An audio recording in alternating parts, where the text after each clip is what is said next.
प्रयोग गरिदिनु हुन म हार्दिक अनुरोध गर्दछु।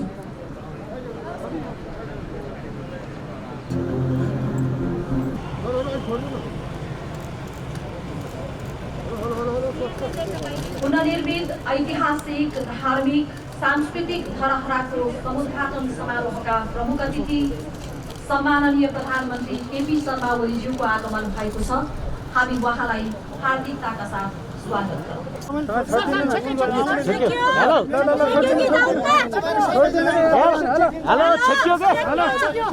सबैले चेक दिनुहुन्छ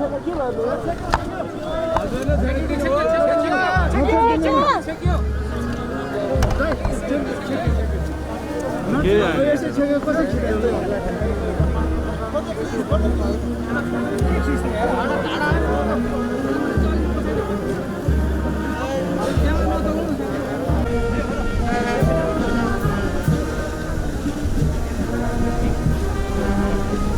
भन्नु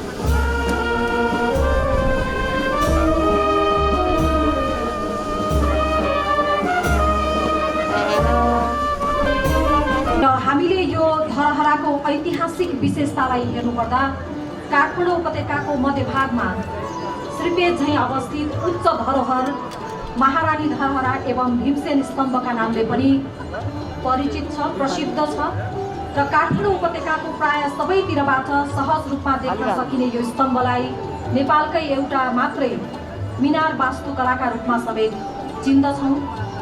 अनि धार्मिक धरोहरको सम्माननीय प्रधानमन्त्री केपी शर्मा ओलीज्यूबाट भर्खरै समुद्घाटन सम्पन्न भएको छ। धरहराको पुनर्निर्माण कार्य सम्पन्न भएको छ र आज पुनर्निर्मित भव्य धरहराको यस ठाउँमा उद्घाटन भएको छ। यति बेला यस घडीमा म धरहराको पुनर्निर्माण सम्पन्न भएको र पुनर्निर्मित धरहराको 20औं तल्लाबाट पुष्पवृष्टि गरेर यसको उद्घाटन गर्न पाउँदा अत्यन्तै खुसी लागेको छ। यसका बाँकी कामहरू योसँग प्रत्यक्ष सम्बन्धित नभए पनि त्यसै आयोजनाभित्रका कामहरू सकेसम्म छिटै सफलतापूर्वक सम्पन्न गर्न म सम्बद्ध सबै पक्षहरूलाई, मित्रहरूलाई आग्रह गर्न चाहन्छु, आह्वान गर्न चाहन्छु। यो निर्माण गर्ने काममा डिजाइनका कामदेखि लिएर यसको हरेक पाइलामा निरीक्षण गर्ने कामदेखि लिएर यसको समग्र निरीक्षण सुपरिवेक्षणका कामहरू गर्दै यो सफलताका बिन्दुसम्म ल्याइ पुर्याउने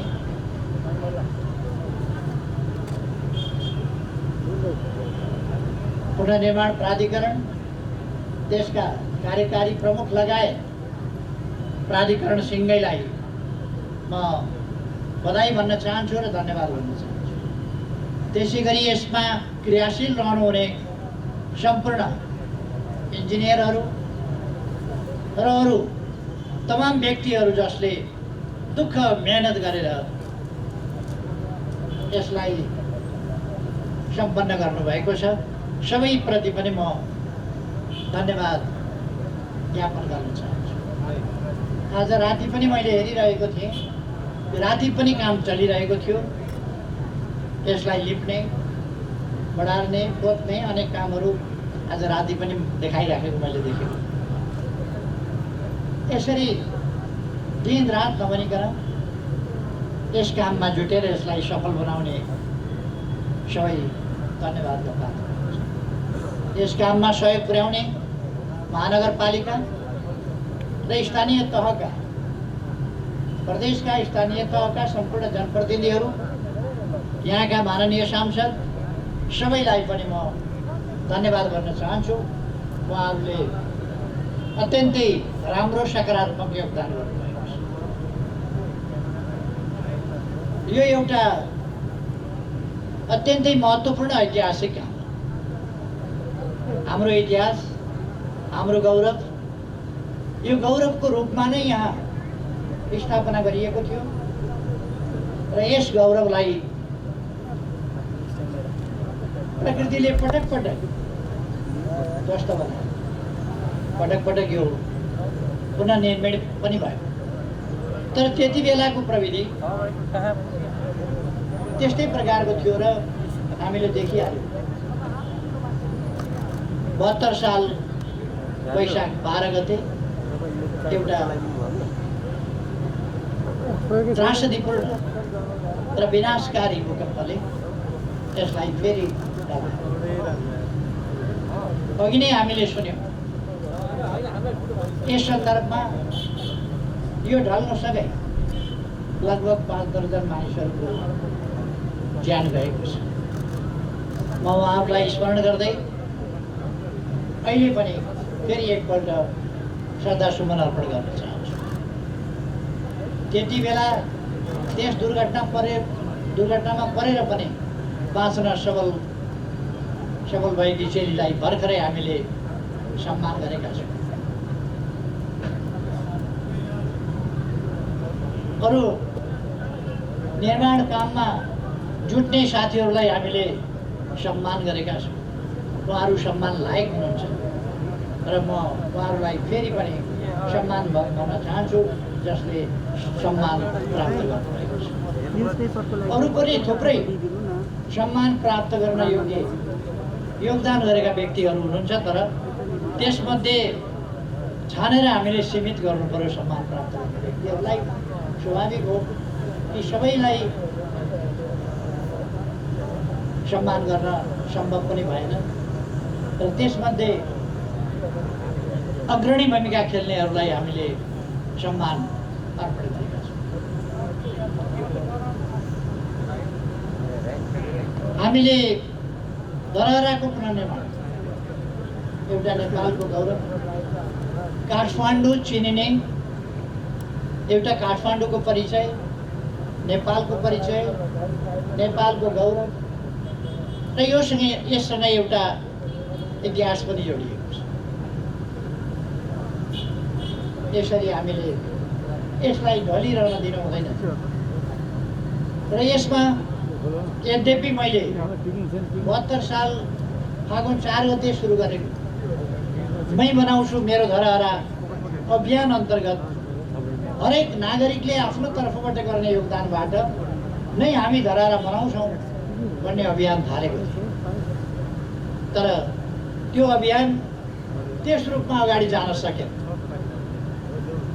त्यसका कारणहरूतर्फ म जान चाहेँ, तर जान सकेन। तर पनि फेरि हामीले अर्को अभियान सञ्चालन गर्नु पर्यो, तर त्यो अभियानको अंश र मात्रा यसमा जोडिएको छ। अर्थात् त्यस अभियान अन्तर्गत तत्कालै मैले घोषणा गर्ने बित्तिकै केही व्यक्तिहरूले सहयोग गर्नुभएको थियो।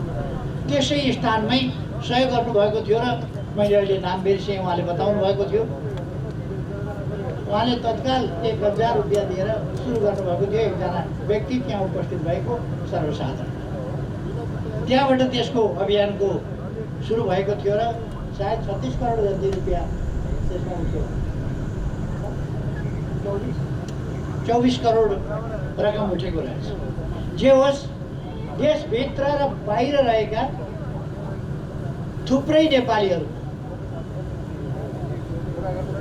24 करोड यसमा सहयोग पनि पर्यो। अर्थात् जनताका विभिन्न सहयोगका सहभागिताका आयामहरू छन् यसमा, भावनाका आयामहरू छन् यसमा। अघि नै साथीहरूले भन्नुभयो हामीलाई किन धरहरा भाँचिँदा मन भाँचिन्छ, धरहरा ढल्दा किन हामी आफै ढले जस्तो लाग्छ र धरहराको भग्नावशेष हेर्दा आफ्नो इतिहास नै एउटा खण्डहर भएको जस्तो लाग्छ र किन हामी धरहरा उठ्दा आफै फेरि बौरिएर उठे जस्तो लाग्छ। यो हाम्रो भावनासँग जोडिएको छ, हाम्रो गौरवसँग जोडिएको छ, हाम्रो अतीत र इतिहाससँग जोडिएको छ। त्यसै कारण यसलाई उस्तै देखिने गरी हाम्रो नारा नै थियो, अझ राम्रो बनाउने, बिल्ड बेटर। त्यो नारा हाम्रो थियो, अझ राम्रो बनाउने। र मैले पुनर्निर्माणका कामहरूमा अथवा निर्माणका कामहरूमा भन्ने गरेको छु, भरसक हाम्रो इतिहास झल्कियोस्, हाम्रो विगतको गौरव झल्कियोस् र आजको आधुनिकता पनि टल्कियोस्। इतिहास झल्किने, आधुनिकता टल्किने, त्यस प्रकारको तरह र आधुनिक सामग्रीहरू प्रयोग गरेर अब नभत्किने खालको धरहरा। त्यसका लागि सुरुदेखि नै यसको क्षेत्रफल कति हुनुपर्छ, यसको जग कसरी निर्माण गर्नुपर्छ देखि लिएर मैले एउटा अवधारणा प्रस्तुत गरेँ र मलाई खुसी लागेको छ। त्यस अवधारणालाई, यसको बेसमेन्ट सम्बन्धी अवधारणा, अरू कुराहरू सम्बन्धी अवधारणा, यसको क्षेत्रफल सम्बन्धी अवधारणा, सुन्धारा सम्बन्धी अवधारणा, गाडीको पार्किङ सम्बन्धी अवधारणा र यो पुरानोलाई संरक्षण गर्ने, भग्नावशेषलाई संरक्षण गर्ने कसरी भन्ने कुराको अवधारणा, ती सब कुराहरू मैले अगाडि बढाएको थिएँ र त्यसलाई पुरातत्व विभाग लगायत डिजाइनरहरूले ती सबै कुराहरूलाई ध्यानमा राखेर गरिदिनु भयो। त्यसकारण मलाई अत्यन्तै खुसी लागेको छ कि ती अवधारणाहरू अनुरूप नै हामी अगाडि बढ्न सक्यौँ। त्यसले गर्दा भव्य धरहरा, बलियो धरहरा, सुन्दर र आकर्षक तर मजबुत धरहरा। पहिलेको धरहरा भन्दा यो 22 मिटर, यो पछिल्लो होइन, पहिले निर्माण गर्दा सुरुमा 11 तले हुँदाखेरि जति थियो 62.88 मिटरको थियो त्यस बेला, तर 62.88 मिटरको ठाउँमा अहिले कति 86.85 मिटरको 61.88 मिटरको ठाउँमा अहिले 86.85 मिटरको अथवा 22 मिटर, पहिलेको भन्दा 22 होइन 24 मिटर लाग्यो।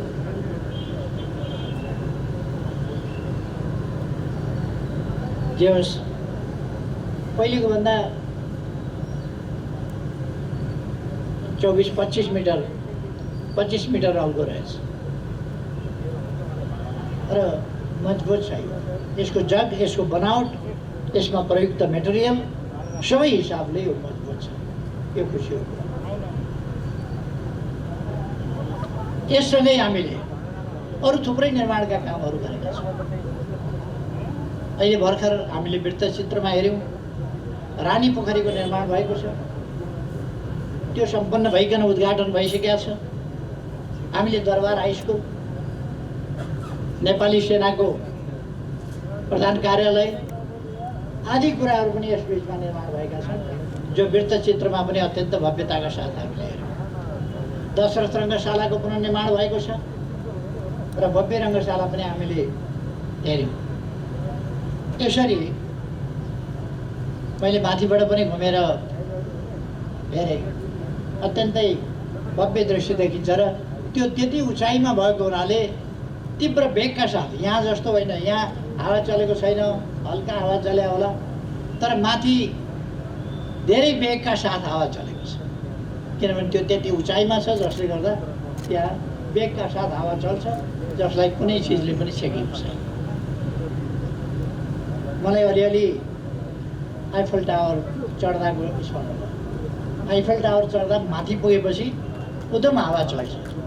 यसमा पनि मान्छेले जहिलेसुकै जस्तोसुकै गर्मीको मौसममा चढ्यो भने पनि त्यहाँको चिसो हावाले बेग्लै प्रकारको आनन्द दिने गरियो निर्माण भएको छ। पुनर्निर्माणका अनेक कामहरू हामीले असाधारण ढङ्गले व्यक्तिगत आवासहरू निर्माण गरेका छौँ, स्कुलहरू, अस्पतालहरू निर्माण गरेका छौँ, अरू कामहरू भएका छन्।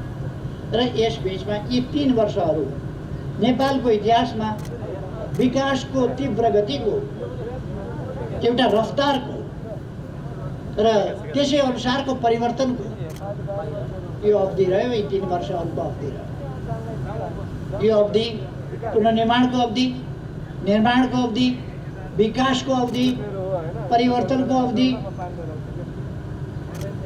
थुप्रै पक्षहरूमा, थुप्रै क्षेत्रहरूमा यो विकासको अवधि रहेको छ। यति बेला म कोभिड-19ले हामीलाई अगाडिदेखि नै थिल्थिले आउँदैन।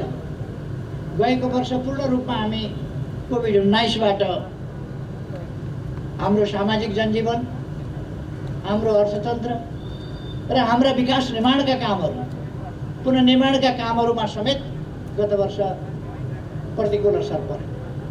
तर पनि हामीले हिम्मत हारेनौँ। कोभिडकै बिचमा कामलाई तीव्रता दियौँ। रानी पोखरी निर्माण भयो, अरू कामहरू सम्पन्न भए, धरहरा सम्पन्न भयो कोभिडकै बिचमा। अर्थात् कोभिड भयो भनेर हामी निराश भएर बसेनौँ। कोभिडको सम्बन्धमा अपनाउनु पर्ने सतर्कता अपनाउँदै हामीले निर्माणका कामहरूलाई अगाडि बढायौँ। यति बेला म त्यस त्रासदीपूर्ण दुर्घटनाबाट नेपालभरिमा जुन क्षति भयो त्यो अत्यन्तै दुःखद छ। यहाँ क्षति भएको छ, धेरैको जीवन गएको छ। त्यस सन्दर्भमा यहाँ धरहरा ढलेकोबाट त्यससँग सम्बन्धित दुर्घटनामा जीवन गुमाएका परिवारहरूलाई यहाँ सिर्जना हुने जब अपर्च्युनिटिज, कामका अवसरहरू जो यससँग सम्बन्धित, यहाँ पार्किङ छ, यहाँ गार्डन छ, यहाँ अरू चिज छन्, यहाँ धरहरा छ, यसमा सिर्जना हुने अवसरहरू र यसले यहाँ हुनेमा प्राथमिकताका साथ जसको निधन भएको छ यहाँ तिनका परिवारहरूलाई एकजना परिवार कमसेकम एउटा सदस्यबाट एकजनालाई प्राथमिकताका साथ रोजगारी उपलब्ध गराइनेछ। र हामी बाँचेकाहरूलाई हामीले सम्मानित गरेका छौँ, सम्मानित गर्दैछौँ। जसलाई यहाँ पुग्दैन अथवा कामको प्रकृति मिल्दैन त्यस्तालाई अरू ठाउँमा पनि हामी अब उपरान्त धरहरा ढल्दैन त्यो सुनिश्चितता हामीले गरेका छौँ। त्यसकारण यो अन्तिमपल्ट धरहरा जुन ढल्यो त्यसबाट भएको क्षतिको सम्बन्धमा हामी अलिकति बढी संवेदनशील पनि छौँ र धरहराको मात्रै पुनर्निर्माण होइन, धरहराबाट जुन क्षति भयो त्यसको पनि पुनरुत्थान, त्यतापट्टि पनि हामीले ध्यान दिनेछौँ भन्ने कुरा म यहाँ राख्न चाहन्छु। अब म धेरै कुराहरू भन्नुभन्दा पनि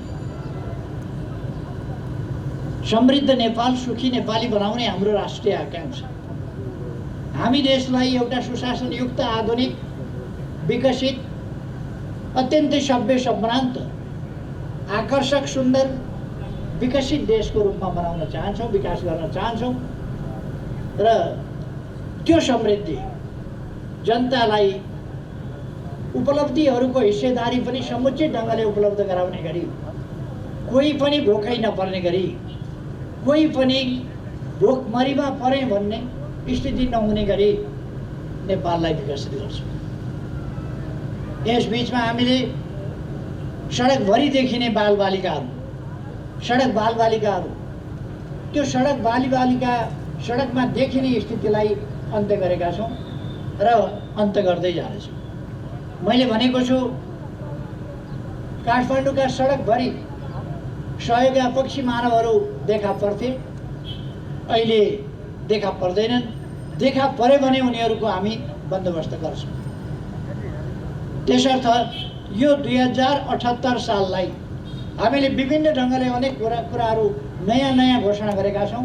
2078 साल सडक बालबालिका मुक्त, सडक सहयोगापक्षी मानव मुक्त र सडक भिखारी मुक्त नेपाल हुनेछ।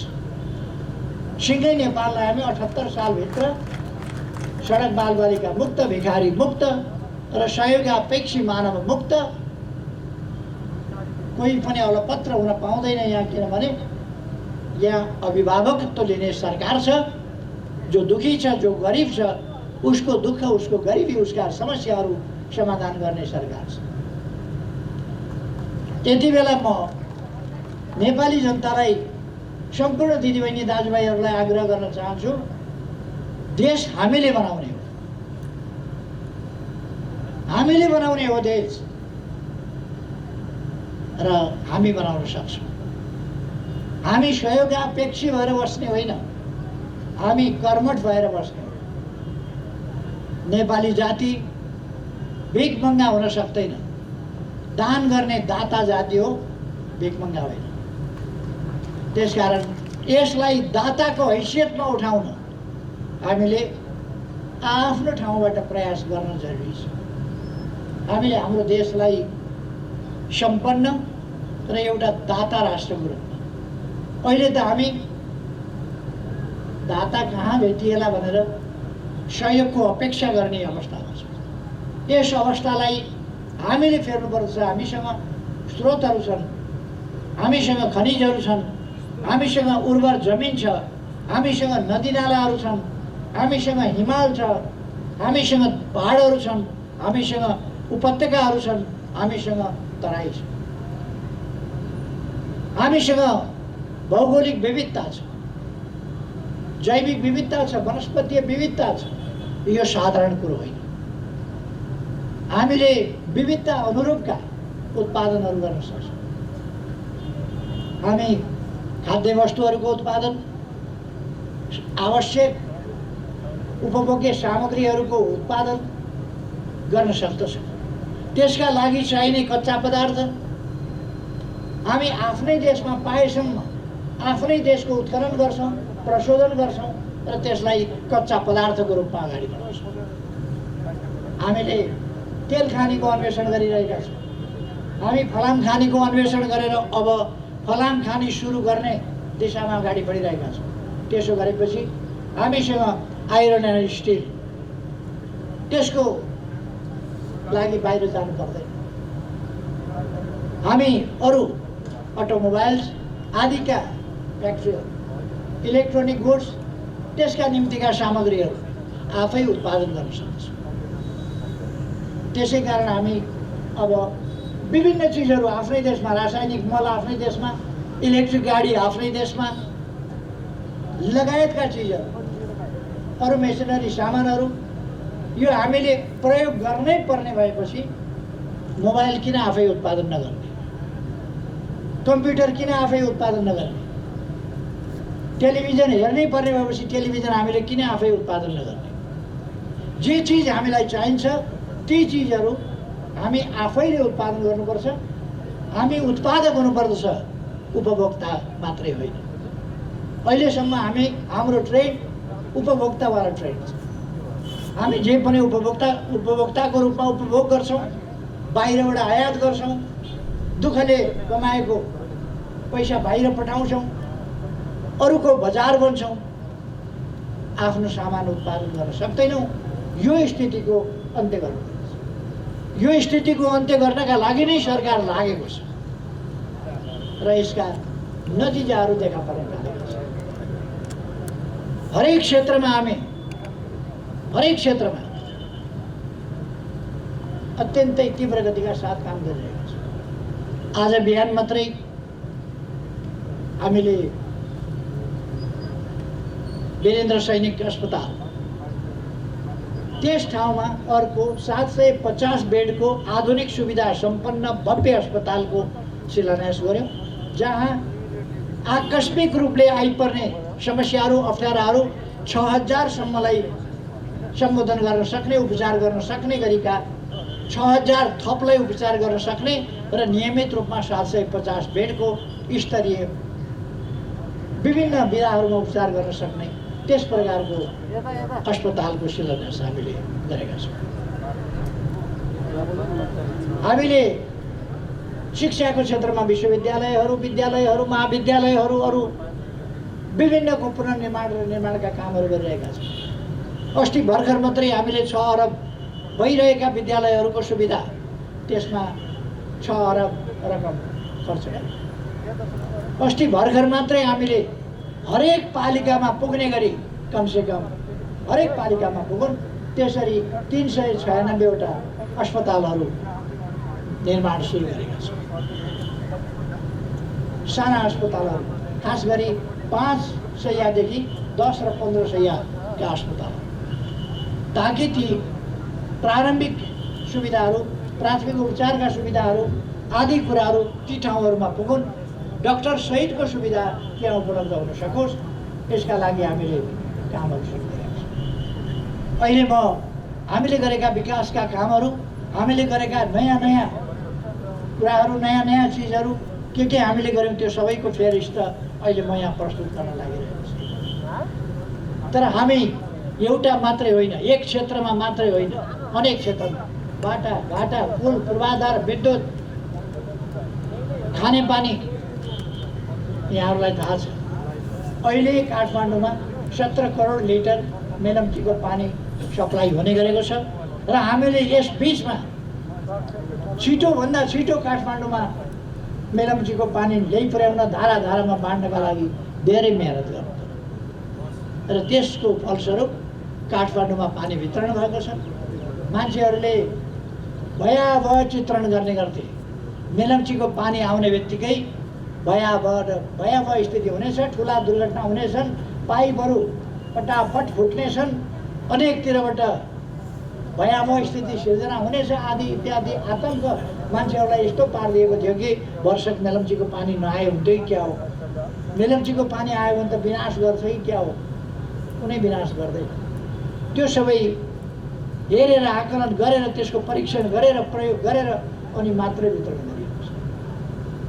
अब थप आयोजनाहरू हामी यारी र लार्केबाट 17 करोड लिटरका 2टा थप आयोजनाहरू छिटै प्रारम्भ गर्दैछौँ। तराईका सिँचाइका कामहरू, भेरी बबई डाइभर्सनका काम, सुनकोशी मरिन डाइभर्सनका काम, यी कामहरू अगाडि बढिरहेका छन्। अर्थात् यस्ता थुप्रै विकास निर्माणका काम भएका छन् जसमा मैले धेरै केही भन्नुपर्दा जस्तो लाग्छ। त्यसकारण आज यो धरहरा, पुनर्निर्मित धरहरा उद्घाटन गरेर धरहराको फेदमा हामी पुनर्निर्मित धरहरा, भव्य धरहराको फेदमा हामी यो कार्यक्रम मनाइरहेका छौँ। यति बेला म काठमाडौँवासी र सम्पूर्ण नेपाली दाजुभाइ दिदीबहिनीहरूको जुन गर्वानुभूति छ, खुसियाली छ, त्यसमा सरिक हुन चाहन्छु। आज अवश्य नै काठमाडौँवासीहरूले यस खुसियालीमा दीपावली गर्नुहुनेछ भन्ने मैले विश्वास दिएको छु।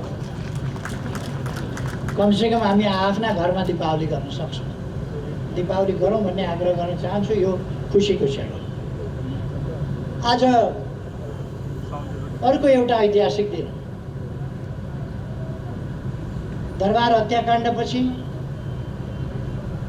फेरि बनेको निरङ्कुश राजतन्त्र, त्यसले जनताका अधिकारहरू खोसेर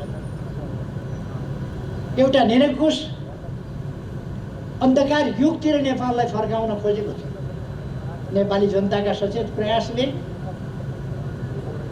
आजकै दिन 15 वर्ष अगाडि 63 साल